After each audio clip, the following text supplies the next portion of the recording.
بالله من الشيطان الرجيم بسم الله الرحمن الرحيم الحمد لله رب العالمين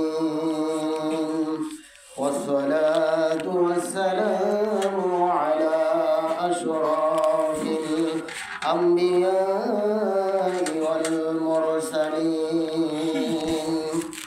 وعلى آله وصحبه أجمعين.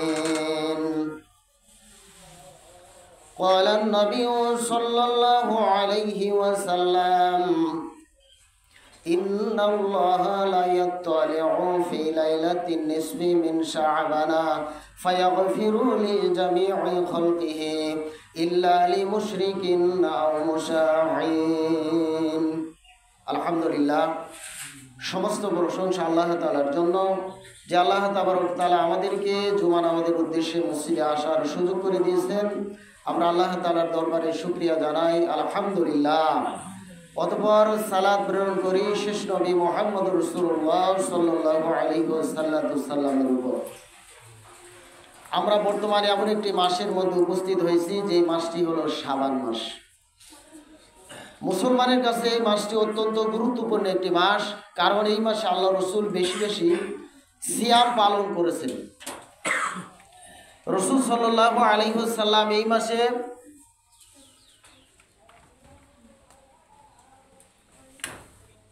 বেশি বেশি সিয়াম পালন করেছেন।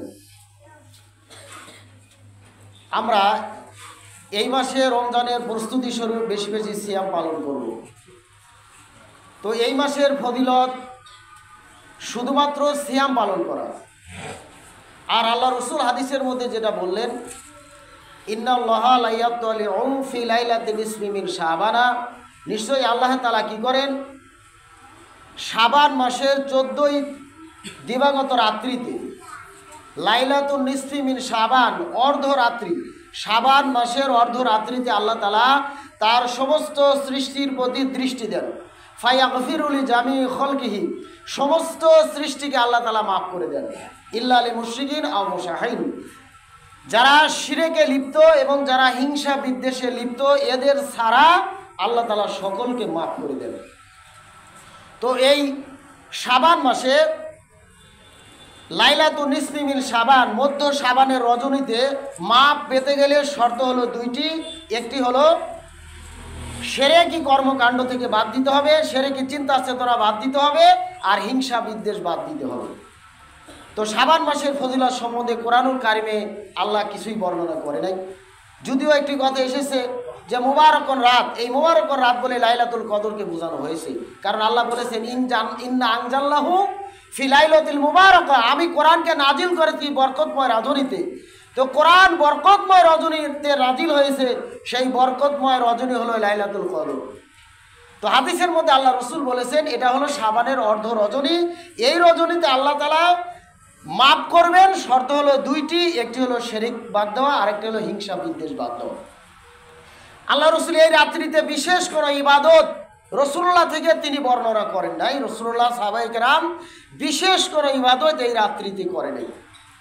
তো কোনো ব্যক্তি যদি অন্য অন্য রাত্রিতে ইবাদত করে থাকে, সেই অভ্যাস যদি তার থাকে, তাহলে সেই অভ্যাসের কারণে ফরজের পাশাপাশি এই রাত্রিতে সে কোরআন তেলাওয়াত, বিশেষ করে রাত্রিকালীন যে নামাজ, তাহাজ্জুদ নামাজ, নফল নামাজ সে বেশি করে করতে পারবে, তাসবিহ তাহলিল করতে পারবে অন্য দিনের অভ্যাসের কারণে। কিন্তু আমাদের সমাজে কি দেখা যায়, আমরা সারা বছর ফরজ আদায় করি না, নফল আদায় করি না, অথচ এই রাত্রি আসলে আমরা একেবারে ইবাদতের জন্য হন্য হয়ে যাই। এগুলো আমাদের খেয়াল রাখতে হবে। আমরা মনে করি এটা তো বাপদাদার আমল থেকে চলে আসছে। আল্লাহ তাআলা কোরআনে সূরা বাকারার 170 নম্বর আয়াতের মধ্যে বলেছেন যে ওয়াইদা কিলা লাহুমুত্তাবিউ মা আনজালাল্লাহু ক্বালু বাল লাত্তাবিউ মা আলফাইনা আলাইহি আবানা আওয়ালাউ কানা আবাউহুম লা ইয়াকুলুনা শাইয়্যা ওয়ালা ইয়াহতাদুন। আল্লাহ বলেছেন যে তাদেরকে যখন বলা হয় যে আল্লাহ যা নাজিল করেছে তোমরা তা অনুসরণ করো, গ্রহণ করো, তারা বলে মা আলফাইনা আলাইহি আবানা, আমরা আমাদের পূর্বপুরুষদেরকে যার উপরে পেয়েছি আমরা সেইগুলোই গ্রহণ করব। আল্লাহ বলেছেন ওয়ালাউ কানা আবাউহুম লা ইয়াকিলুনা শাইয়াও ওয়ালা তাহতাদুন, যে তারা গোমরাহির মধ্যে লিপ্ত ছিল, তারা ভ্রান্তর মধ্যে লিপ্ত ছিল, তারপরেও তারা বাপদাদার কথা মেনে নেবে। তো আমরা চেষ্টা করব কোরআন হাদিস ভিত্তিক আমল করার, সহিহ সুন্নাহ মোতাবেক আমল করার চেষ্টা করব। এই রাত্রিতে যারা ইবাদত করতে চান অন্য দিনের অভ্যাস অনুযায়ী ইবাদত করবেন। আরেকটি কথা হলো যারা একেবারেই করেন নাই তারা আজকে তওবা করবেন, আমি আর কোনোদিনও কোনো ফরজ নামাজ কাদা করব না, আমি আর কোনোদিনও কোনো ধরনের ফরজ কাদা করব না, আমি ফরজ পালনের সাথে সাথে আমি নফল ওয়াজিব সুন্নত যা আছে সব পালন করব। এই ওয়াদা আজকে করতে হবে, তাহলে আল্লাহ তাআলা মাফ করতে পারবেন। আর শর্ত হলো দুইটি, শিরক এবং হিংসা বিদ্বেষ থেকে দূরে থাকতে হবে। শিরক এটা মারাত্মক একটু অন্যায়, শিরক করলে বান্দার নেকি নষ্ট হয়ে যায়, এটা আল্লাহ নিজেই বলেছেন। শিরক করলে বান্দার নেকি নষ্ট হয়ে যায়। সূরা জুমারের 65 নম্বর আয়াতের মধ্যে আল্লাহ বলেছেন ওয়ালাকাদ উহিয়া ইলাইকা ওয়া ইলাল্লাযিনা মিন ক্বাবলিকা লাইন আশরাকতা লা ইয়াহবাতান্না আমালুকা ওয়া লা তাকুনান্না মিনাল খাসিরিন। হে রাসূল, আমি আপনার কাছে এবং আপনার পূর্বে যত নবী রাসূল এসেছিল তাদের কাছে এই মর্ম ওহী দিয়েছিলাম যে কেউ যদি আল্লাহর সাথে কোনো শরীক করে তাহলে তার নেক আমলগুলো আমি আল্লাহ নষ্ট করে দিব। তো আমরা শিরকি কর্মকাণ্ড চিন্তা চেতনা থেকে বিরত থেকে এই রাত্রিতে ইবাদত করব। আর এই রাত্রিতে আপনি ইবাদত করতে গেলে যে কোনো সূরা দিয়ে সূরা ফাতিহার সাথে একবার করে লাগিয়ে আপনি যত রাকাত ইচ্ছা নামাজ পড়বেন। কথা বুঝতে পারছেন তো? সূরা ফাতিহার সাথে স্বাভাবিকভাবে যে কোনো একটি সূরা যেটা আপনার সহজ লাগে, যে আয়াতটা সহজ লাগে সেই সূরা দিয়ে আয়াত দিয়ে সূরা ফাতিহার সাথে আপনি 2 রাকাত করে করে যত রাকাত ইচ্ছা নামাজ আদায় করবেন। তারপরে আপনি এই রাত্রিতে মনে করলেন যে আমি কোরআন তেলাওয়াত করব, আপনি করতে পারেন, কোনো সমস্যা নেই। কোরআন তেলাওয়াত অবশ্যই করতে হবে, প্রতি অক্ষরে 10টি করে নেকি। অন্য রাত্রে যেরকম তেলাওয়াত করেছেন আজকে ওরকম তেলাওয়াত করবেন, কারণ কোরআন তেলাওয়াত করলে আল্লাহ রাসূল হাদিসের মধ্যে বলেছেন, মুসলিম শরীফের হাদিস, যে ইকরাউল কোরআন ফাইন্নাহু ইয়াতি ইয়াউমাল কিয়ামাতি শাফিআন লি আসহাবি, তোমরা কোরআন তেলাওয়াত করো, কারণ এই কোরআন কিয়ামতের ময়দানে তার পাঠককে সুপারিশ করবে। আজকে আমরা এই রাত্রিতে বেশি বেশি কোরআন তেলাওয়াত করার চেষ্টা করব। তারপরে তাসবিহ তাহলিল, আমরা যত পারি তাসবিহ তাহলিলগুলো পাঠ করব। আল্লাহ রসুলের শিখানো 4টি বাক্যে সুবহানাল্লাহ, আলহামদুলিল্লাহ, লা ইলাহা ইল্লাল্লাহু, আল্লাহু আকবার, এই 4টি বাক্য নিম্ন স্বরে বিনয়ের সাথে একবার অন্তর থেকে আমাদের তাসবিহ পাঠ করতে হবে। কারণ আল্লাহকে ডাকার ক্ষেত্রে আল্লাহ তাআলা সূরা আরাফের 205 নম্বর আয়াতের মধ্যে নিয়ম শিক্ষা দিয়েছেন। ওয়াযকুর রাব্বাকা ফি নাফসিকা তাদাররুআ ওয়া খিফাতাও ওয়া দুনাল জাহরি মিনাল কওলি বিল গুদুবি ওয়াল আসলি ওয়ালা তাকুম মিনাল গাফিলিন। আল্লাহ বলেছেন যে তুমি তোমার রবকে ডাকবে কিভাবে? মনে মনে, বিনয়ের সাথে, অনুচ্চ স্বরে, সকাল সন্ধ্যায় তুমি ডাকবে। ওয়ালা তাকুম মিনাল গাফিলিন, তুমি গাফেলদের অন্তর্ভুক্ত হই না। যারা হই হল্লা করে আল্লাহকে ডাকে এরা হলো গাফেলদের অন্তর্ভুক্ত। আমরা রাসূলুল্লাহর শিক্ষণীয় পদ্ধতিতে আমরা আল্লাহকে ডাকবো, কারণ আল্লাহ রাসূল এই 4টি বাক্য শিক্ষা দিয়েছেন। এই 4টি বাক্য হলো আল্লাহর কাছে অত্যন্ত প্রিয় বাক্য, এবং রাসূলুল্লাহ এটাও বলেছেন ওয়াহিয়া মিনাল কোরআন, এই 4টি বাক্য কোরআনেরই অংশ। তো আমরা বলবো সুবহানাল্লাহ, আলহামদুলিল্লাহ, লা ইলাহা ইল্লাল্লাহু, আল্লাহু আকবার। পূর্ণ বাক্যে আমরা তাসবিহ পাঠ করব, কোনো ভাঙা ভাঙা বাক্যে নয়, আল্লাহ আল্লাহ নয়, ইল্লাল্লাহ ইল্লাল্লাহ নয়। আর এই তাসবিহ পাঠের সময় কোনো নিয়তের প্রয়োজন নেই। আমি আমার কলবের দিকে মতওয়াজ্জা আছি, আমার কলব বাংলাদেশ থেকে অর্থাৎ ইন্ডিয়া থেকে বাংলাদেশে আসলো, এরকম কোনো নিয়ম আল্লাহ রাসূল শিক্ষা দেয়নি। আমার কলব আকাশ থেকে জমিনে আসলো, অমুকের কলব থেকে আমার কলবে আসলো, এরকম এই বাটপারিমূলক নিয়ত আল্লাহ রাসূল কোনোদিনও শিক্ষা দেয় নাই। আমরা স্বাভাবিকভাবে সুবহানাল্লাহ, আলহামদুলিল্লাহ, লা ইলাহা ইল্লাল্লাহু, আল্লাহু আকবার এই তাসবিহ পাঠ করব, কোনো ধাক্কাধাক্কি করব না। আমার শরীরের এক পাশ থেকে আর এক পাশে আমরা ধাক্কা দিব না। আমার শরীরকে আমি কেন ধাক্কা দিব? আমার শরীরে কোনো কাদা নেই। আমার শরীরে কি আছে? হিংসা আছে, বিদ্বেষ আছে, পরশ্রী কাতরতা আছে, কিভাবে অন্যের ক্ষতি করা যায় এই চিন্তা চেতনা আছে। আমি ইবাদত বন্দিগির মাধ্যমে এই চিন্তা চেতনাকে দূরীভূত করে দিয়ে আল্লাহর ইবাদত করব। আল্লাহর ভয় অন্তরে রেখে আমি আল্লাহর ইবাদত করব। আল্লাহকে ভয় করব, আমার অন্তরে হিংসা থাকবে না। আল্লাহকে ভয় করব, আমার অন্তরে পরশ্রী কাতরতা থাকবে না।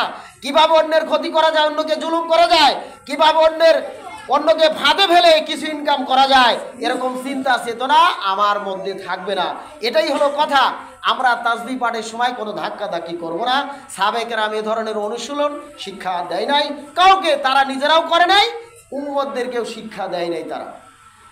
এই জন্য আল্লাহ রসুল শিক্ষা দেয় নাই, সাহাবায়ে কেরাম শিক্ষা দেয় নাই, আমরা সেইগুলোর মধ্যে যাব না।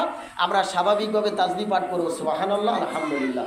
তো সুবহানাল্লাহ আলহামদুলিল্লাহ তাসবিহ পাঠ করলে আল্লাহ অনেক নেকি দেবে। আল্লাহ রসুল বলেছেন যে আলহামদুলিল্লাহি তামলাউল মিজান মা বাইনাস সামাওয়াতি ওয়াল আরদ।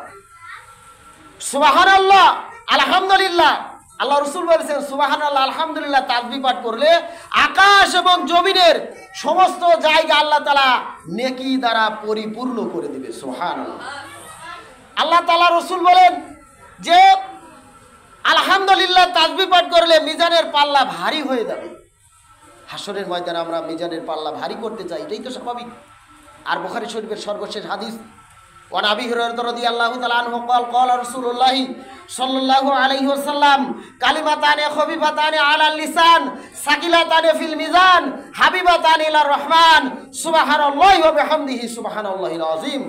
আবু হুরায়রা রাদিয়াল্লাহু তাআলা আনহু বলেন আল্লাহ রাসূল বর্ণনা করেছেন যে আল্লাহর কাছে দুইটি বাক্য আছে, যেই বাক্য দুইটি আল্লাহর কাছে খুবই প্রিয়, মিজানের পাল্লায় খুবই ভারী আর জিহ্বায় উচ্চারণ করা খুবই সহজ। বাক্য দুটি হলো সুবহানাল্লাহি ওয়া বিহামদিহি সুবহানাল্লাহিল আযীম। আমরা এই দুইটি বাক্য দ্বারা তাসবিহ পাঠ করব।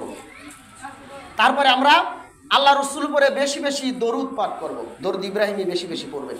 প্রত্যেকটা হাদিসের কিতাবে আছে, যখন আল্লাহ রসুলের কাছে যখন সূরা আহজাবের 56 নম্বর আয়াতে কারিমা নাজিল হয়ে গেল, ইন্নাল্লাহা ওয়া মালাইকাতাহু ইউসাল্লুনা আলান নবী ইয়া আইয়ুহাল্লাযীনা আমানু সাল্লু আলাইহি ওয়া সাল্লিমু তাসলিমা, এই আয়াতে কারিমা যখন নাজিল হয়ে গেল, সাহাবায়ে কেরাম আল্লাহ রসুলকে বললেন ইয়া রাসূলুল্লাহ, আপনাকে সালাম দিতে হয় এটা আমরা জানি, দেখা হলেই সালাম দিতে হয় এটা আমরা জানি, কিন্তু এই যে সালাত আপনার উপরে কিভাবে আমরা আদায় করব, আল্লাহ রসুল প্রত্যেকটা হাদিসের কিতাবেই আছে।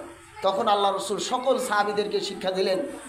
এই যে আমরা যেটাকে দরুদ ইব্রাহিমি বা মানে যেটাই বলি, দরুদ ইব্রাহিমে বলি আর যেটাই বলি, নাম যাই হোক না কেন, রাসূলুল্লাহ সাহাবীদেরকে এই বাক্যগুলো শিক্ষা দিলেন, যেটা আমরা নামাজের মধ্যে তেলাওয়াত করে থাকি। আমরা এই বাক্যগুলো আজকে সারা রাত নামাজের বাইরে আমরা তেলাওয়াত করতে পারবো। রাসূলুল্লাহর উপরে আমরা বেশি বেশি করে সালাম পেশ করব, সালাত আদায় করব। কেন? আল্লাহ রসুল বলেছেন যারা আমার উপরে বেশি বেশি সালাত আদায় করবে, কিয়ামতের ময়দানে আমি রসুল তাকে সুপারিশ করব। এগুলো আমরা করব। এরপরে আমরা এই রাত্রিতে ইবাদতের পাশাপাশি ঘুম পারবো। আমরা কিন্তু আবার সারা রাত জেগে পরের দিন কাজে আবার ক্ষতি করব না। আমরা তো শ্রমজীবী মানুষ, সারাদিন পরিশ্রম করি, রাত্রিতে আমরা ঘুম পারি, পরের দিন আবার কাজে যাই। তো আমরা চেষ্টা করব ঘুম আমাদের পারতে হবে, কিছুক্ষণ ইবাদত করে আমাদের ঘুম পাড়তে হবে। কেন? আল্লাহ তাআলা সূরা নাবার 9 নম্বর আয়াতের মধ্যে বলেছেন ওয়া জাআলনা নাওমাকুম সুবাতা, ঘুমকে আমি তোমাদের বিশ্রামের জন্য দিয়েছি, আরামের জন্য দিয়েছি। সারাদিন তুমি পরিশ্রম করবে, রাত্রিতে ঘুম পারবে, তোমার মধ্যে আমি আবার শক্তি সঞ্চালিত করে দেব, পরের দিন তুমি কাজ করতে পারবে। এজন্য আমরা যেহেতু কর্মজীবী মানুষ, আমরা ঘুম পারবো। কারণ বেকার মানুষকে আল্লাহ রসুল পছন্দ করেন না, আল্লাহ পছন্দ করেন না। কারণ আল্লাহ রসুল বলেছেন যে আল কাসিবু হাবিবুল্লাহ, যিনি শ্রমজীবী, শ্রমিক, খেটে খায়, কাজ করে খায়, কামাই রুজি করে খায়, এই লোকটা হলো আল্লাহর বন্ধু। তো আমরা এক রাত ইবাদতের নামে পরের দিন ছুটি খাবো, পরের দিন কর্ম করবো না, এরকম কাজ আমরা করবো না। আমরা কাজ করবো, ইবাদত করবো, এই কাজটা আমাদের করতে হবে। আর সন্ধ্যাকালীন গোসলের ব্যাপারে আমি বলেছি, সন্ধ্যাকালীন গোসল আমরা অনেকেই করে থাকি। আপনার শরীর পাক থাকলে গোসলের প্রয়োজন নেই। আপনার শরীরে দুর্গন্ধ হলে আপনি গোসল করতে পারেন, নাপাকি হলে গোসল করতে পারেন। অর্থাৎ এমন কোনো কাজ আপনি করেছেন যার কারণে আপনার উপরে গোসল ফরজ হয়েছে অথবা গোসল করা প্রয়োজন হয়েছে, আপনি সন্ধ্যার সময় গোসল করতে পারেন। তবে গোসলের নামে প্রতি ফোঁটায় 700 নাকি যে কথাটা আমাদের সমাজে প্রচলিত আছে, এই কথাটা মুহাদ্দিসিন কেরাম যারা হাদিস বিশারদ তারা বলেছেন একেবারে মিথ্যা কথা। এর উপরে আমরা আমল করব না। আমরা স্বাভাবিকভাবে গোসল করব। আমরা রুটি পিঠার পিছনে দৌড়াবো না। আপনি রুটি বানান, সমস্যা নেই। যে বাড়িতে ডায়াবেটিস আছে ওই বাড়িতে তো দৈনিকই সবে বরাত, কারণ ডায়াবেটিসের রুগীকে সকাল বিকাল রুটি খেতে হয়। যারা ডায়াবেটিসের রুগী তাদের তো সকাল বিকাল রুটি খেতে হয়, তার জীবনে সারা জীবনই সবে বরাত। তো আমরা ভাত রান্না করে সহজ চাউল দ্বারা ভাত রান্না করে কাজটাকে সহজ করে আমরা রাত্রিকালীন ইবাদত করব। হ্যাঁ, রুটি বানানো আপনি নিষেধ না, আপনি রুটি বানালে নেকি পাবেন না, না বানালে গুনাহ হবে না, এটা সামাজিকতা। সমাজ প্রধানের বাড়িতে যেতে হয়, কিছু নিয়ে যেতে হয়, আপনি নিয়ে যান, কোনো সমস্যা নেই। তবে এর উপরে আপনারা যদি জোর প্রচেষ্টা চালান, আপনি যদি বিশ্বাস করেন যে বানাতেই হবে, না বানালে গুনাহ হবে, এরকম কোনো কাজ করবেন না, এরকম চিন্তা করবেন না। আরেকটি কথা হলো, আজকের দিনে আমরা অনেকে বাজারঘাট করেছি একটু ভালো মতো খাওয়ার জন্য, আপনি খান, তবে বাকি করে খাবেন না। অনেক মানুষ আছে আজকের দিনে টাকা নাই, পয়সা নাই, মাংস বাকি আনে, পরের দিন ওই যে লোকটা বাকি দিয়েছে সেই লোকটা খোঁজে। এই বাকি করে আপনি খেয়ে ইবাদত বন্দি করবেন না, এটা আমি কিন্তু জানি। অনেকদিন আগে এরকম ঘটনা ঘটেছে, শবে বরাতের মধ্যে মাংস বাকি এনেছে, কয়েক মাস পর টাকাটা এসেছে ওই মালিক। তাহলে আপনি কি ইবাদত করলেন যে বাকি করে এনে আপনি খাবেন আর টাকা দেবেন না, এরকম না।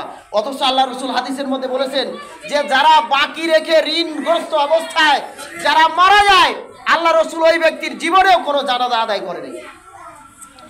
ঋণগ্রস্ত ব্যক্তির জানাজা আল্লাহ রসুল আদায় করে নাই, এগুলো আমাদের খেয়াল রাখতে হবে। এজন্য আপনি ইবাদত করেন, ভালো মন্দ খান, কিন্তু বাকি করবেন না, আপনার সাধ্যের মধ্যে আপনি যা হয় তাই করবেন, এগুলো আমাদের করতে হবে। আরেকটি বিষয় হলো শিরকি চিন্তা চেতনা আমাদের বাদ দিতে হবে, সব শিরকি চিন্তা বাদ দিতে হবে। আমাদের সব কিছুর মালিক একমাত্র আল্লাহ। আমার জীবনের ভাগ্যের ভালো মন্দ একমাত্র আল্লাহ করতে পারবে, অন্য কেউ করতে পারবে না। কোনো মাজারওয়ালা, কবরওয়ালা, কোনো দরবারওয়ালা কেউ করতে পারবে না। আমাদের সাহায্যের প্রয়োজন হলে আমরা আল্লাহর কাছে নামাজ আদায় করে সাহায্য চাইব। কেন চাইব? প্রত্যেকটা রাত বান্দার জন্য শবে বরাত, প্রত্যেকটা রাত তার ভাগ্যের রাত। কেন? বুখারী মুসলিমের হাদিস, আল্লাহ রসুল বলেছেন যে ইয়ানজিলুল্লাহু ইলা সামাই দুনিয়া কুল্লা লাইলাতিন, প্রত্যেকটা রাত্রিতে আল্লাহ তাআলা দুনিয়ার আসমানে অবতরণ করেন, কুল্লা লাইলাতিন, প্রত্যেকটা রাত্রিতে, শুধু শবে বরাতের রাত নয়, প্রত্যেকটা রাত্রিতে। এটা সহিহ হাদিস, বুখারী মুসলিমের হাদিস।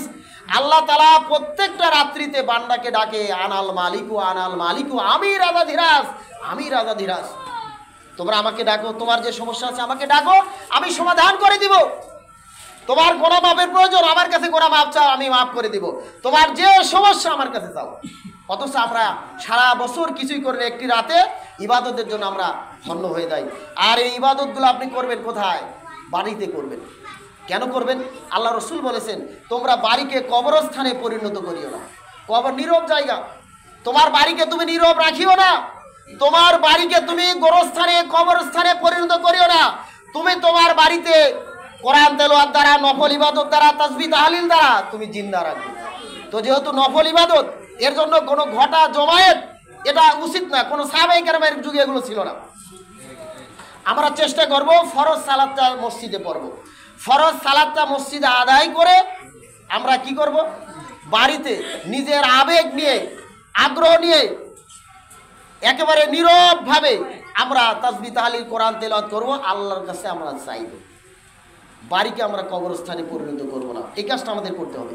কারণ নফল ইবাদত আপনি যত বাড়িতে করবেন নেকি বেশি পাবেন। নফল ইবাদত বাড়িতে করলে নেকি বেশি পাবেন। এক সাহাবী একদিন ফজরের সুন্নতের ব্যাপারে আল্লাহ রসুলকে একটি কথা বললেন।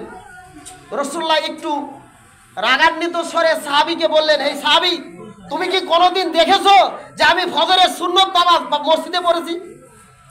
অর্থাৎ আল্লাহ রসুল সারা জীবন ফজরের সুন্নত নামাজ বাড়িতে পড়েছে, তারপর মসজিদে ফরজ পড়েছে।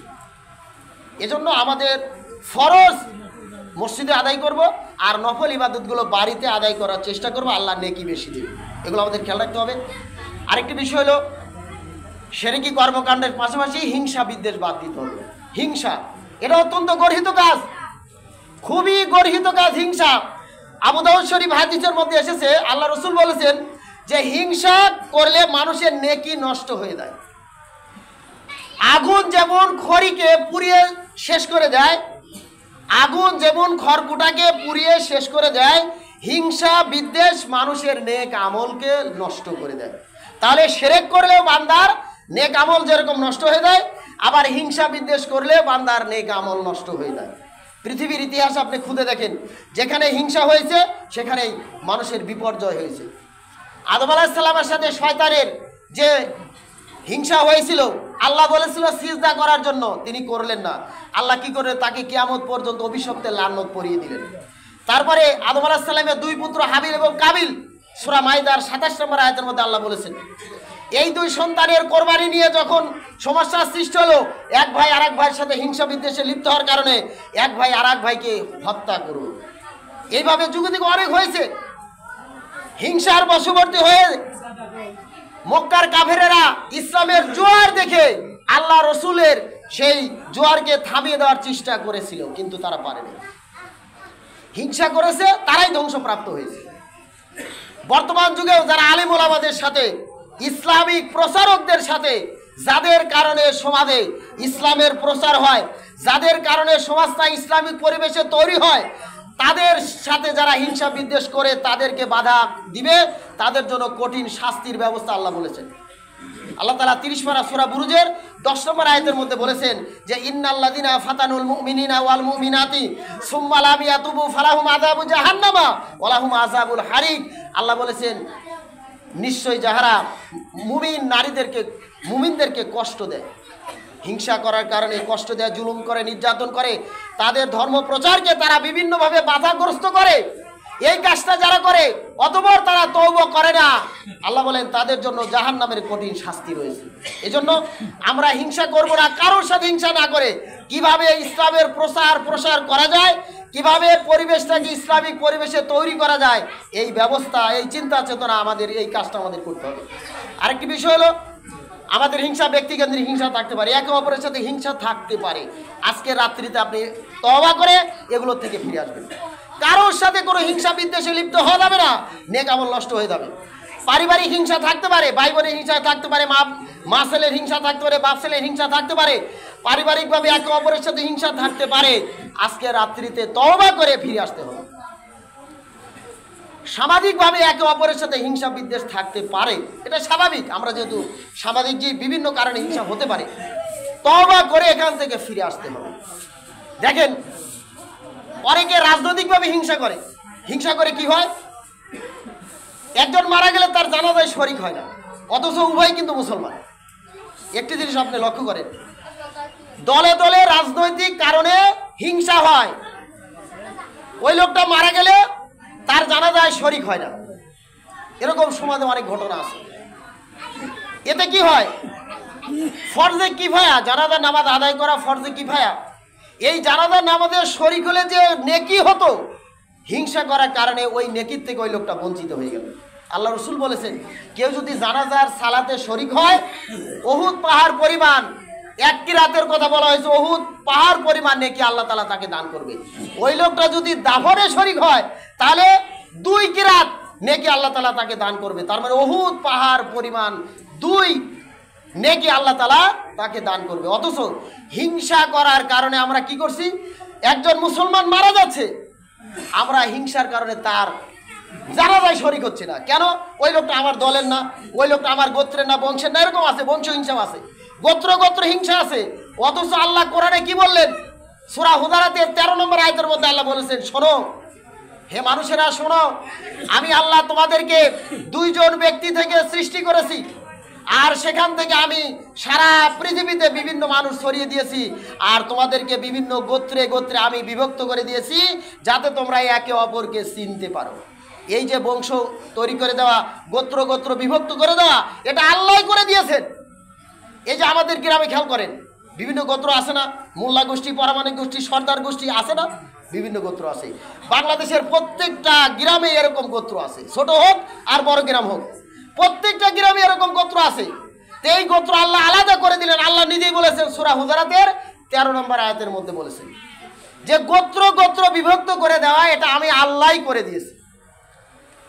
এই জন্য আমরা কোনো গোত্রের সাথে মুসলমান হিসাবে আমরা কোনো হিংসা লিপ্ত হব না, বিদ্বেষে লিপ্ত হব না। আর মুসলমানের মধ্যে যদি কোনো সমস্যা হয়, আল্লাহ কি বলেছেন সূরা হুজারাতের 10 নম্বর আয়াতে বলেছেন যে সমস্ত মুসলমান একে অপরের ভাই। তোমাদের মধ্যে যদি কোনো সমস্যা থাকে, তোমরা এটা মীমাংসা করে নাও, তাহলে তোমাদের উপরে আল্লাহর রহমত বর্ষিত হবে। সুবহানাল্লাহ। আল্লাহ বলেছেন সূরা হুজারাতের 10 নম্বর আয়াতে, তোমাদের মধ্যে যদি কোনো সমস্যা হয়, তোমরা একে অপরে এটাকে মীমাংসা করে নাও, তাহলে তোমাদের উপরে আল্লাহর রহমত বর্ষিত হবে। এগুলো আমাদের খেয়াল রাখতে হবে। কারণ আমরা অনেকে ধর্মীয় ব্যাপারে মতভেদ করি, বিভিন্ন সামাজিকতার ক্ষেত্রে মতভেদ করি, হতেই পারে মতভেদ, 5 জনের 5 মত হতেই পারে। আমরা চেষ্টা করব কোরআন হাদিসের আদলে এইগুলোকে মীমাংসা করে নেওয়া। কেন? আল্লাহ তাআলা সূরা নিসার 59 নম্বর আয়াতের মধ্যে বলেছেন, হে ঈমানদারেরা, তোমরা আল্লাহর অনুসরণ করো, রাসূলুল্লাহর অনুসরণ করো, আর উলুল আমরি মিনকুম, তোমাদের মধ্যে যারা অর্ডার দিতে পারে তাদের তোমরা অনুসরণ করো। সবাই না, যারা অর্ডার করতে পারে সকলেই পারবে না, অর্থাৎ যারা রাষ্ট্রীয়ভাবে ক্ষমতাশীল, ইসলামিক রাষ্ট্রীয় প্রধান, যারা যারা ইসলামিক অর্ডার করে, এইগুলোকে তোমরা অনুসরণ করতে হবে। এরপরে তোমাদের মধ্যে যদি কোনো সমস্যা হয় তাহলে তোমরা আল্লাহ এবং রসুলের দিকে ধাবিত হও। ফারুদ্দুহু ইলাল্লাহি ওয়া রাসূলিহি, তোমাদের কোনো ব্যাপারে যদি সমস্যা হয় তাহলে আল্লাহ এবং রসুলের দিকে ধাবিত হও। আমাদের কোনো ব্যাপারে মতপার্থক্য হতে পারে, আমরা হিংসা বিদ্বেষ দূরীভূত করে দিয়ে আমরা কোরআন হাদিস ভিত্তিক আমরা সেটাকে মীমাংসা করার চেষ্টা করব। এগুলো আমাদের করতেই হবে। যদি আমরা এগুলো করতে পারি, আল্লাহ তাআলা আমাদের উপরে রহমত বর্ষণ করবেন। আর যদি আমরা এলোমেলোভাবে হিংসা বিদ্বেষে লিপ্ত হয়েই যাই, তাহলে দেখেন মারা গেলে আমরা অনেকে জানাজায় যাই না। এটা আসলে খুবই খারাপ কাজ, গর্হিত কাজ, কারণ এখান থেকে অনেক নেকি থেকে আমরা বঞ্চিত হয়ে যাই। আমরা পারিবারিক হিংসা করব না, হিংসা বিদ্বেষ থেকে সামাজিকভাবে আমরা হিংসা করব না। তারপরে যেভাবেই আপনি করেন না কেন, হিংসা সামাজিক একটা মারাত্মক অপরাধ। হিংসা করার কারণে সমাজে কি হয়? বিশৃঙ্খলার সৃষ্টি হয়, সমাজটা কুলসিত হয়। এগুলো আমাদের খেয়াল রাখতে হবে। আজকে আমরা ইবাদত অনেকেই করবো, আলহামদুলিল্লাহ, অন্য দিনের অভ্যাসের কারণে আজকে ইবাদত করবে, এটা ঠিক, কিন্তু আমাদের শিরক এবং হিংসা বাদ দিয়ে আসতে হবে। আপনি যদি শিরক এবং হিংসা বিদ্বেষ বাদ দিতে পারেন, আপনি কারোর সাথে হিংসা করলেন না, আপনি বাদ দিতে পারলেন, এটা হলো আল্লাহ রসুলের সুন্নাহ। হযরত আনাস রাদিয়াল্লাহু তাআলা আনহুকে আল্লাহ রসুল বলেন, হে আনাস, তুমি যদি পারো তাহলে সারা সকাল থেকে সন্ধ্যা পর্যন্ত, এটা হাদিস, মানুষের সাথে কোনো হিংসা করবে না। আল্লাহ রসুল বলেছেন, হে আনাস, এটা হলো আমার সুন্নাত, মানুষের সাথে হিংসা না করা এটা আমার সুন্নাত। এই হাদিসের শেষে বলা হয়েছে, এই হাদিসের শেষে আল্লাহ রসুল বলেছেন যে মান আহাব্বা সুন্নতি ফাকাদ আহাব্বানি ওয়া মান আহাব্বানি কানা মাই ফিল জান্নাহ। যেই ব্যক্তি আমার সুন্নাহকে মহব্বত করবে, ভালোবাসবে, সে লোকটা যেন আমাকেই ভালোবাসলো, আর যে ব্যক্তি আমাকে ভালোবাসলো কানা মাই ফিল জান্নাহ, সে ব্যক্তি জান্নাতে আমার সাথে থাকতে পারবে। সুবহানাল্লাহ। তাহলে আল্লাহ রসুল এটা হাদিসে বর্ণনা করলেন যে মানুষের সাথে হিংসা না করাটাই হলো আল্লাহ রসুলের সুন্নাহ। আর এই সুন্নাহ যদি আমরা পালন করতে পারি, আমরা রসুল্লাহকে মহব্বত করব, আর আল্লাহ রসুলের সাথে পরকালে আমরা জান্নাতে থাকতে পারবো। এজন্য আজকের দিনে আমরা যেভাবে প্রস্তুতি নিই না কেন, আজকে রাত্রিতে আমরা ইবাদত বন্দিকে যে যেরকম করি সাধ্যমতো ইবাদত করব। তবে কথা হলো ফরজ সালাতগুলো আদায় করবেন, ফরজ সালাতগুলো আদায় করবেন। আপনি মনে করেন ফরজ সালাত আদায় করেন, ফরজ ওয়াজিব সুন্নত যথারীতিভাবে আদায় করেন। আপনি শবে বরাতের এই 14 শাবানের দিবাগত রাত্রিতে 1 রাকাত নামাজও পড়লেন না, অথচ আপনি শিরক থেকে বিরত থাকলেন, হিংসা থেকে বিরত থাকলেন, ফরজ ওয়াজিবগুলো আদায় করলেন, তবু আল্লাহ তাআলা আপনাকে মাফ করবেন। কারণ শর্ত হলো দুইটি, শিরক এবং হিংসা থেকে বিরত থাকা। আমরা এগুলো করব। আর শিরক তো আমি মাঝে মাঝে কথা বলে থাকি যে এটা করলে আপনার নেকি নষ্ট হয়ে যাবে, আর এটা অত্যন্ত খারাপ কাজ। কেউ শিরক যুক্ত অবস্থায় মারা গেলে জাহান্নামে যাবে। আল্লাহ রসুল সাহাবীদেরকে বিভিন্নভাবে উপদেশ দিয়েছেন। রসুল সাল্লাল্লাহু আলাইহি সাল্লাম হযরতে এক সাহাবীকে তিনি উপদেশ দিলেন যে তোমাকে যদি কেউ হত্যা করে তাহলে তুমি আল্লাহর সাথে শরীক করবে না। মুআয ইবনে জাবাল রাদিয়াল্লাহু তাআলা আনহুকে আল্লাহ রসুল যখন ইয়ামানের বাদশা বানা দিলেন, ইয়ামানের দায়িত্ব দিলেন, তিনি অনেক উপদেশ দিলেন। তারপর আল্লাহ রসুল বলে দিলেন, হে মুআয শোনো, ওয়াইন কুতিলতা আও হুররিকতা লা তুশরিক বিল্লাহ ওয়াইন কুতিলতা আও হুররিকতা। কোনো ব্যক্তি যদি তোমাকে হত্যা করে অথবা আগুনে পুড়িয়েও ফেলে, তুমি আল্লাহর সাথে শরীক করবে না। আমরা চেষ্টা করব আমাদের কাজে কর্মে চিন্তা চেতনায় যেন আমাদের শিরকি কোনো রকমের কাজ না আসে। আমরা অনেকে চিন্তা করি, আমি এত কষ্ট করতেছি, এত আল্লাহ আল্লাহ করি, আমার এই রিজিকের পেরেশানি কেন দূর হয় না, তাহলে বাবার দরবারে যেতে হবে। এরকম চিন্তা মাথা থেকে ঝেড়ে ফেলে দেন। কোনো বাবা আপনার কিচ্ছু করতে পারবে না। আপনি একটা জিনিস খেয়াল করবেন, কোনো বাবার দরবারে আপনি যখন যাবেন, সেখানে কেন যাবেন? আল্লাহর দরবার হলো সবচেয়ে বড় দরবার। আল্লাহ হলো গাউসুল আজম, সবচেয়ে বড় সাহায্যকারী হলো আল্লাহ, পৃথিবীর কোনো ব্যক্তি নয়। আপনি যখন বিপদে পড়বেন 2 রাকাত সালাত আদায় করে আল্লাহর কাছে চান। এটা রাসূলুল্লাহর কথা, এটা রাসূলুল্লাহর আমল। আপনি বিপদে পড়েছেন, সমস্যা কি? বিপদ তো মানুষের আসবেই, আল্লাহ পরীক্ষা নিরীক্ষার জন্য তো বিপদ দিয়ে থাকে। আপনি বিপদে পড়েছেন, 2 রাকাত নফল নামাজ আদায় করে আপনি আল্লাহর কাছে চান, আল্লাহ দিয়ে দেবে। অথচ আমরা এটা করি না। আমরা বিপদে পড়লে বিভিন্ন জায়গা যাই। আল্লাহ রসুল এটা বলেছেন, তুমি দান সদকা করো, বিপদ দূরীভূত হয়ে যাবে। আপনি যখন কোনো জায়গা কবর জিয়ারতে যাবেন, আপনি কবরে কিছুই দেবেন না। দিবেন কাকে? ওইখানে যারা ভাঙা থাল নিয়ে বসে আছে আপনি তাদেরকে দেবেন, কারণ তারা হলো গরিব। যিনি কবরে শুয়ে আছেন তার আহাল পর্যন্ত অনেক টাকার মালিক হয়ে গেছে তার কারণে, অথচ ভাঙা থাল নিয়ে ওখানে যিনি বসে আছে তিনি তো ফকির, তিনি তো গরিব। আপনি ওই ভাঙা থালে দান করবেন। ওই লোকটা আর কোনোদিনও সচ্ছল হলে আর কোনোদিনও ভিক্ষা করবে না। সমাজে অনেক মানুষ অসুস্থ, ওষুধের টাকা কিনতে, ওষুধের জন্য টাকার কারণে ওষুধ কিনতে পারে না। আপনি যদি খোঁজ পান, আপনি তাকে সাহায্য করেন। অনেক দেখা যায় সমাজের ছাত্ররা পড়াশোনা করতে পারে না, অনেক মানুষ টাকার অভাবে অনেকের পড়াশোনা বন্ধ হয়ে যায়। যখন ফর্ম ফিল আপের সময় আসে অনেকের ফর্ম ফিল আপ করতে পারে না, পড়াশোনা বন্ধের উপক্রম হয়ে যায়। আপনি যদি জানেন, আপনি তাকে সাহায্য করেন।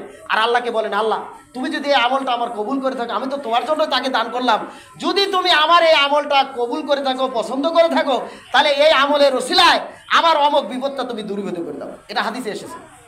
আল্লাহ রাসূল যখন 3 জন সাহাবীর কথা, 3 জন বনী ইসরাইলের 3 জন লোকের কথা বললেন, তারা গুহার মধ্যে আশ্রয় নিয়েছিল, পাথর এসে গুহার মুখ আটকে দিয়েছিল। 3 জনের 3টি নেক আমলের কথা বলে তারা বলেছিল, আল্লাহ যদি এই আমলগুলো আমরা তোমার জন্যই করেছি, এই আমলগুলোকে যদি তুমি পছন্দ করো, তাহলে এই আমলগুলোকে কবুল করে নিয়ে আমাদের জন্য এই পাথরটাকে দূরীভূত করে দাও। হাদিস সাক্ষী, আল্লাহ রসুলের মুখের কথা।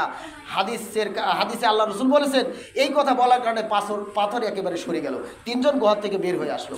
তো কঠিন মুসিবতের সময় আপনি বিপদগ্রস্ত মানুষকে সাহায্য সহযোগিতা করলে আল্লাহ তাআলা আপনার বিপদ দূর করে দেবেন। এগুলো আমাদের খেয়াল রাখতে হবে। আল্লাহ তাআলা আমাদের সবাইকে শাবান মাসের তাৎপর্য বুঝে আমল করার তৌফিক দান করুন। সকলে বলুন আমিন। সুবহানাকা আল্লাহুম্মা আশহাদু আল্লা ইলাহা ইল্লা আনতা আস্তাগফিরুকা ওয়া আতুবু ইলাইক।